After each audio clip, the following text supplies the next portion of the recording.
Dédé àsìkò ní gbogbo ibi tí ẹ ti ń gbọ́ mi nílé lóko tàbí lẹ́yìn òde, ẹ jẹ́ kí a gbàdúrà. Bàbá ayérayé, a ṣe yín lọ́ba torí pé ẹ̀yin ni Ọlọ́run wa. A dúpẹ́ fún àánú àti ojú rere tí a rí gbà o. A dúpẹ́ torí pé ẹ jẹ́ ká tún rí ọjọ́ àbámẹ́ta mìíràn nínú oṣù kejìlá. Ọ̀pọ̀ ọjọ́ rọ̀ ilẹ̀ fi mú ṣùgbọ́n ẹ fi àánú dá wa sí. A fi ìyìn àti ọlá fún orúkọ mímọ́ yín o. Ọ̀rọ̀ náà tí a gbọ́ lé ní kó ṣe ayé àti ọkàn wa ní rere, kó má ṣe lòdì sí wa ní ọjọ́ ìdájọ́. Tó ti a gbàdúrà lórúkọ Jésù Olúwa wa. Àmín, àmín orúkọ Jésù. Ìwé ọ̀run ṣíṣí tí a ti ọwọ́ olùṣọ́ àgùntàn Enoch Adeboye kọ. Èní ọjọ́ àbámẹ́ta, ọjọ́ 23 oṣù kejìlá. Àkòrí tí a ó gbéyẹ̀wò sọ wípé olùfihàn àwọn ohun tí a fi pamọ́. Olùfihàn àwọn ohun tí a fi pamọ́. A mú àkọ́sórí wa nínú ìwé Àìsáyà orí 50 ẹsẹ̀ 1. Ìwé Àìsáyà orí 50 ẹsẹ̀ 1 tí ó kà báyìí pé, èmi ò sì fi ìṣúra òkùnkùn fún ọ àti ọ̀rọ̀ tí ó pamọ́ níbi ìkọ̀kọ̀, kí ìwọ lè mọ̀ pé èmi Olúwa tí ó pè ọ́ ní orúkọ rẹ̀ ní Ọlọ́run Ísírẹ́lì. Nígbà tí a mú Bíbélì kíkà wa tẹ̀lé nínú ìwé Dáníẹ́lì orí 2 ẹsẹ̀ 1 dé 19. Dáníẹ́lì orí 2 ẹsẹ̀ 1 dé 19 tí ó kà báyìí pé, àti ní ọdún kejì ìjọba Nebukadnesari là àlá nípa èyí tí ọkàn rẹ̀ kò fi lélẹ̀ nínú rẹ̀, tí oorun sì dá lójú rẹ̀. Nígbà náà ni ọba pàṣẹ pé kí a pe àwọn amòye àti ọlọ́gbọ́n àti àwọn oṣó àti àwọn kẹ́díà wá láti fi àlá náà hàn fún un. Bẹ́ẹ̀ ni wọ́n sì dúró níwájú ọba. Ọba wí fún wọn pé, mo lá àlá kan o, ọkàn mi kò sì lélẹ̀ láti mọ àlá náà. Nígbà náà ni àwọn kẹ́díà wí fún ọba ní èdè àwọn ará Síríà pé, kí ọba kí ó pẹ́ o, rọ̀ àlá náà fún àwọn ọmọ ọ̀dọ̀ rẹ̀, àwa yóò sì fi ìtumọ̀ rẹ̀ hàn. Ọba dáhùn, ó sì wí fún àwọn kẹ́díà pé, ohun náà ó ti kúrò lórí mi. Bí ẹ̀yin kò bá fi àlá náà hàn fún mi àti ìtumọ̀ rẹ̀ pẹ̀lú, a ó ké yín wẹ́wẹ́ o, a ó sì sọ ilé yín di ààtàn. Ṣùgbọ́n bí ẹ̀yin bá fi àlá náà hàn àti ìtumọ̀ rẹ̀ pẹ̀lú, ẹ̀yin yóò gba ẹ̀bùn àti ọrẹ àti ọlá ńlá ní ọwọ́ mi. Nítorí náà, ẹ fi àlá hàn fún mi àti ìtumọ̀ rẹ̀ pẹ̀lú. Wọ́n tún dáhùn, wọ́n sì wí pé ọba kí ó rọ̀ àlá náà fún àwọn ọmọ ọ̀dọ̀ rẹ̀, àwa yóò sì fi ìtumọ̀ rẹ̀ hàn.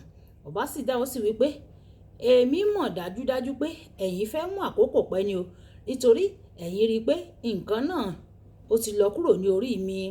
Ṣùgbọ́n bí ẹ̀yin kò bá fi àlá hàn fún mi, ǹjẹ́ ìpinnu kan ni ẹ̀yin ti ṣe o, nítorí ẹ̀yin múra láti máa sọ̀rọ̀ èké àti ìdíbàjẹ́ níwájú mi títí àkókò yóò fi kọjá. Nítorí náà, ẹ rọ̀ àlá náà fún mi, èmi ò sì mọ̀ pé ẹ̀yin ò lè fi ìtumọ̀ rẹ̀ hàn fún mi pẹ̀lú. Àwọn kẹ́díà wọ́n sì dáhùn níwájú ọba, wọ́n sì wí pé kò sí ẹnìkan tí ó wà láyé yìí tí ó lè fi ọ̀ràn náà hàn ọba. Kò sì sí ọba, olúwa tàbí ìjòyè kan tí ó béèrè irú nǹkan bẹ́ẹ̀ lọ́wọ́ àwọn amòye tàbí ọlọ́gbọ́n tàbí kẹ́díà kan rí o. Ohun tí ó tilẹ̀ sọ wọ́n ni ọba ń béèrè o. Kò sì sí ẹlòmíràn tí ó lè fi hàn níwájú ọba bí kò ṣe àwọn òrìṣà ibùgbé ẹni tí kì í ṣe nínú ẹran ara. Nítorí ọ̀rọ̀ yìí ni inú ọba fi bàjẹ́, ó sì bínú gidigidi. Ó pàṣẹ pé kí ó pa gbogbo àwọn amòye Bábílónì run. Nígbà náà ni àṣẹ jáde lọ pé kí ó pa àwọn amòye. Wọ́n sì ń wá Dáníẹ́lì pẹ̀lú àwọn ẹgbẹ́ rẹ̀ láti pa wọ́n. Nígbà náà ni Dáníẹ́lì fi ìmọ̀ àti ọlọ́gbọ́n dáhùn.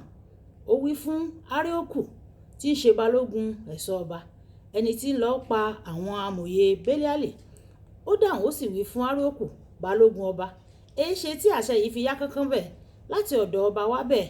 Nígbà náà ni Arioku fi nǹkan náà hàn fún Dáníẹ́lì. Nígbà náà ni Dáníẹ́lì wọlé lọ. Ó sì béèrè lọ́wọ́ ọba pé kí ó fi àkókò fún òun wo. Ó sì wí pé òun yóò fi àlá ọba hàn. Nígbà náà ni Dáníẹ́lì lọ sí ilé rẹ̀. Ó sì fi nǹkan náà hàn fún Ananiah, Misaeli àti Asariah àwọn ẹgbẹ́ rẹ̀ pé kí ó béèrè àánú lọ́wọ́ Olúwa Ọlọ́run nítorí àṣírí yìí, kí Dáníẹ́lì àti àwọn ẹgbẹ́ rẹ̀ má bàa ṣègbé pẹ̀lú àwọn ọlọ́gbọ́n Beliali yòókù tí ó wà ní Bábélì.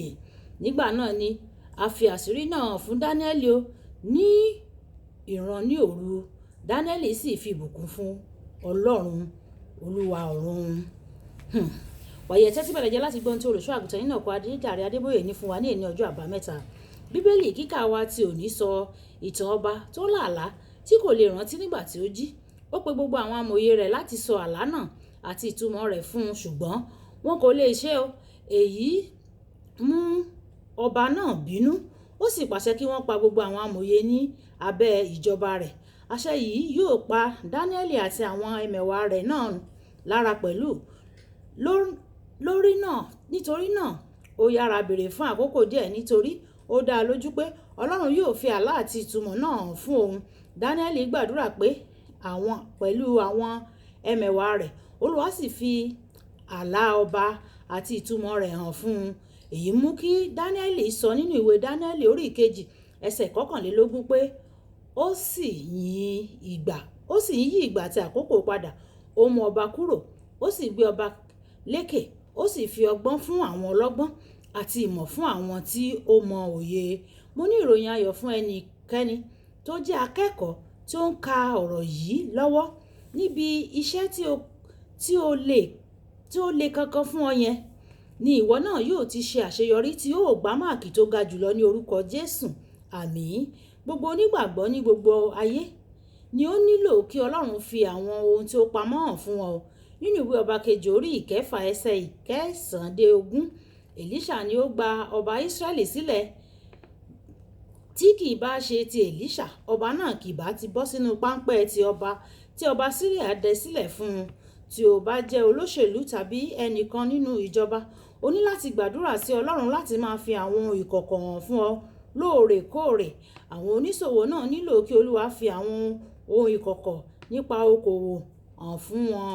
Kódà Ọlọ́run ṣèlérí nínú ìwé Àìsáyà orí 55 ẹsẹ̀ 3 pé èmi ò fi ìṣúra òkùnkùn fún ọ àti ọ̀rọ̀ tí ó pamọ́ nínú ìkọ̀kọ̀, kí ìwọ lè mọ̀ pé èmi Olúwa tí ó pè ọ́ ní orúkọ rẹ̀ ni Ọlọ́run Ísírẹ́lì.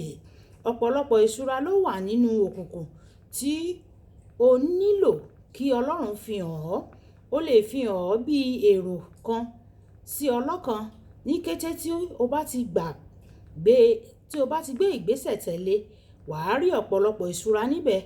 Ọkùnrin kan tó ní ìdààmú nípa ètò ìṣúná, ó gbàdúrà sí Ọlọ́run fún ìrànlọ́wọ́. Ọlọ́run sì sọ fún un kí ó máa ṣe ẹ̀pà olóyin. Ọkùnrin náà gbọ́ràn ó sì fò káàkiri ayé pẹ̀lú ọkọ̀ òfurufú tirẹ̀. Kókó àdúrà: Bàbá, jọ̀wọ́ fi àwọn àṣírí ńlá hàn fún mi tí yóò yí ayé mi padà sí rere ní orúkọ Jésù. Bàbá, jọ̀wọ́ fi àwọn àṣírí ńlá hàn fún mi tí yóò yí ayé mi padà sí rere ní orúkọ Jésù. Ọ̀rọ̀ púpọ̀ jù afẹ́fẹ́ ni máa gbé lọ, ṣùgbọ́n ní pàtó kí a gbàdúrà kí Ọlọ́run kó fi ìṣúra tí ó pamọ́ hàn fún wa tí yóò yí ayé wa padà ní orúkọ Jésù. Olúwabùkọ́lá Ayako ní orúkọ mi. Nígbà tí a padà ní ọ̀la, ó dàbọ̀.